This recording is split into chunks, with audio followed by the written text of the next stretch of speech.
If you've ever wondered what it looks like for a starter box to be buried inside of a hill, well, here you go. I was fortunate enough to play Cabot Links and Cabot Cliffs in Inverness, Nova Scotia, and if you check out my last video, you will see the links course, but today is Cabot Cliffs.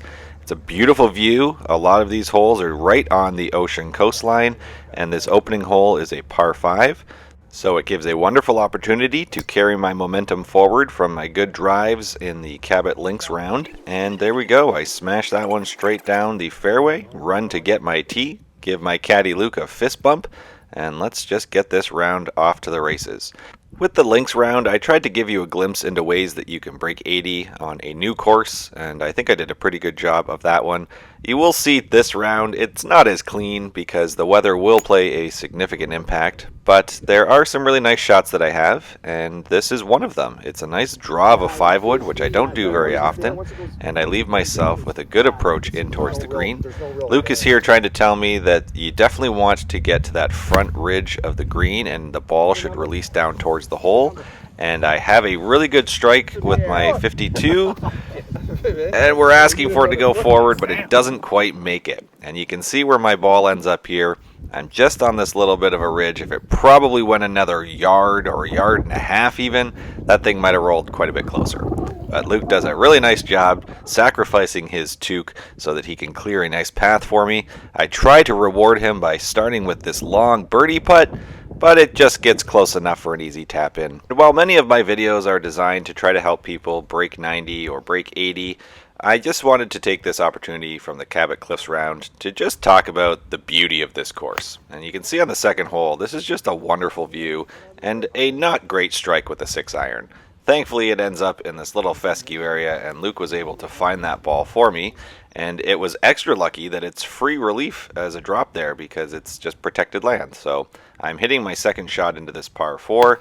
And this shot comes a little bit short, and I got lucky for a second time on this hole already because it starts to fall off this false front, but it just stopped before going into the water. You can see how close I was to that little bridge. And big shout out to my brother Dan here because he just does a wonderful camera job, and he has zero experience in this at all. So way to go, Dano.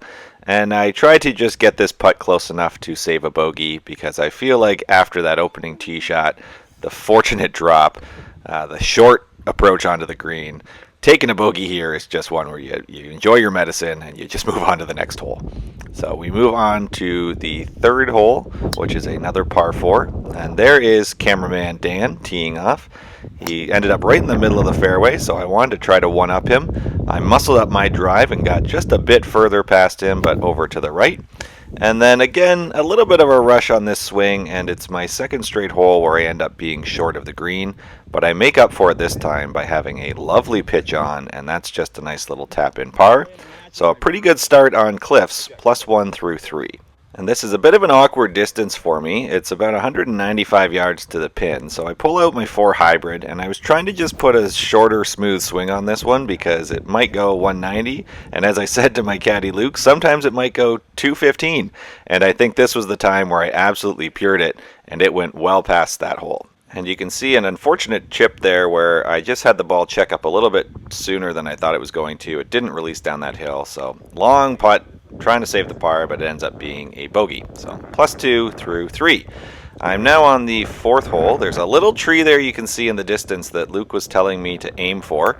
I pull out my 5-wood because I just wanted to end up about 220 yards away, and that's about as accurate as I can be. That thing was right on the tree, and a wonderful suggestion by Luke. He is a caddy extraordinaire. If you ever get a chance to go to the Cabot courses, try to track him down. And please stick around to the end of this video because I gave him a moment to talk about this really cool initiative where he is basically working for free this year and donating all of his money to support mental health initiatives. And speaking of mental health initiatives, I probably could have dealt with a little bit less stress on this hole because I was on the green into and then an absolute terrible 3-putt here. I just felt like this green was going a lot faster than the previous ones had, so that was a complete misread on me. And it must have been in my head because this short par 3 is exacerbated by me flubbing that shot. It's into the brush. Instead of doing a drop like 15 feet ahead of me, I just decided to tee it off again. So I'm hitting my 3rd shot here.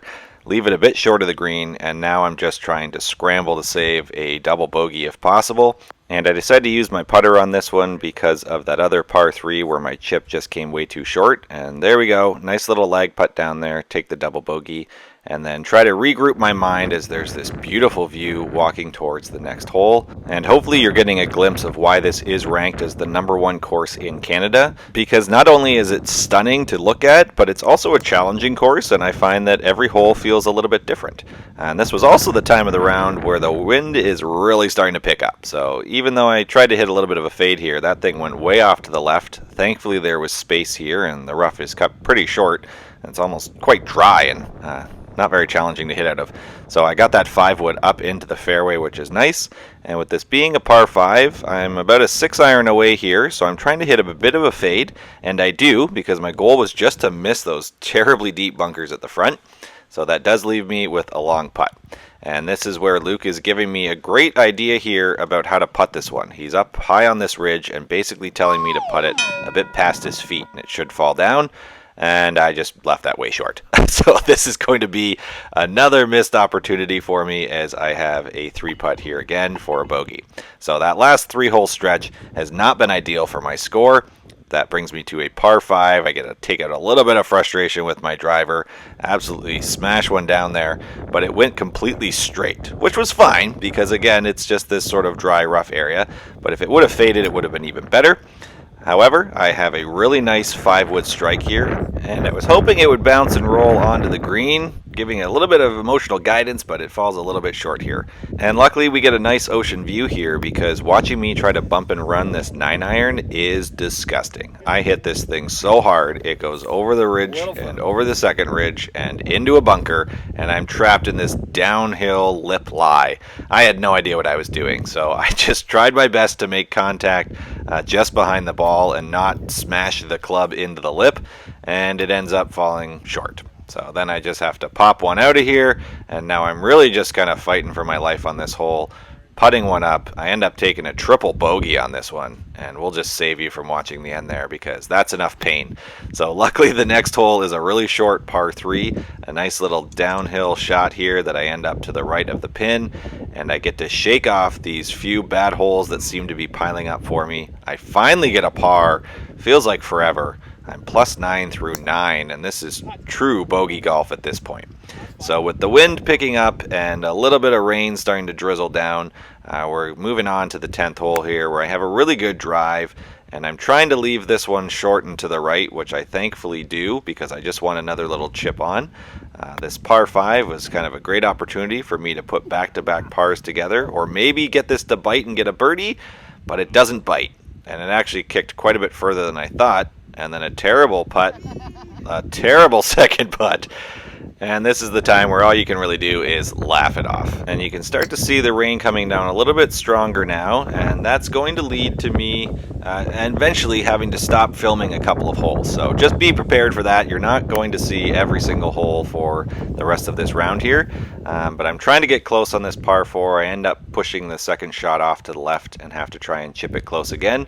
But I was really struggling to kind of get that ball to bite. Maybe part of it was the wet conditions. Maybe part of it was just I didn't have the touch or feel today. So chalk up another bogey. There comes the rain drizzling down. And I do manage to film through this par 3, which is the 12th hole. And then I have to shut off the camera for a little bit because I only record with my iPhone. So I certainly didn't want to ruin my phone just to try and get some of these holes in there. You can see that I've had to put my hood up. I'm trying to keep my feel going. I'm trying to keep the positive vibes. But with how I was having a couple struggles with those few holes and then the rain kicking in, I will be fully honest that my mind was starting to check out, that I was just trying to hit and enjoy what I could. So 2 holes later, we are now into another par 3, and I have a good swing here as it's starting to slow down with the rain and the sun's trying to peek through. I send this just off to the backside of the green, have a really nice putt on this one, and there we go. You can finally see me make a par. I do sometimes know what I'm doing on the golf course, and the rain also starts to come back, but I wanted to make sure that I film this hole because the 15th hole is one of the feature holes at Cabot Cliffs. Actually, my caddy Luke was saying that this view right here is his favorite place on earth, and I can see why. Coming up over this hill is just a beautiful view. There's so much to see here with the tree line, an island off in the distance, and the green is just slightly downhill there. So unfortunately my ball wasn't up on that ridge. It was off to the left side of the fairway. So I had a blind shot into this green, and I had it right on line of where I wanted, but I was trying to draw this 7-iron in, and it just stayed completely straight. So it looked like it would have been the perfect choice for a club if it would have drawn around, but I end up in the bunker. I end up sailing that thing well past the hole, have another really tricky 3-putt showing up here, and taking a bogey on a par 5 is not ideal. But what is ideal is this view and a beautiful par 3. This is the coolest hole I've probably ever played because the green is on the other side of this cliff.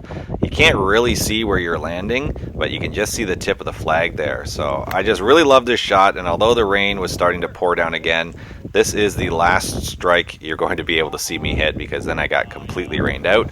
I ended up in a bunker again, and I had to kind of fight my way out and took a bogey. So here's kind of a wet looking scorecard that you could see here. I ended up shooting an 87, which isn't terrible considering the conditions and the challenge of the course, but absolutely beautiful time. So thank you for watching, and here's an important message. So this is Luke, caddy extraordinaire, but also a really great guy, and I just want to give him some time to talk about this awesome initiative he's doing this year. Yeah, it's wicked. My name's Luke Sear. I'm the president and CEO of the Luke Sear Foundation. This year at Cabot, I'm donating every dollar I earn as a caddy to my foundation, which goes all to the charities. We have some initiatives. Log on to lukesearfoundation.org, hit the donate button. There's a pledge sheet, and I'm going to be trying to walk 2,400 kilometers. So pledge whatever amount you want, and all money goes to saving someone's life. That's awesome. So Thank you very great much. caddy, great man. Yeah. Thank you very much. Awesome. All right, see ya. Take care.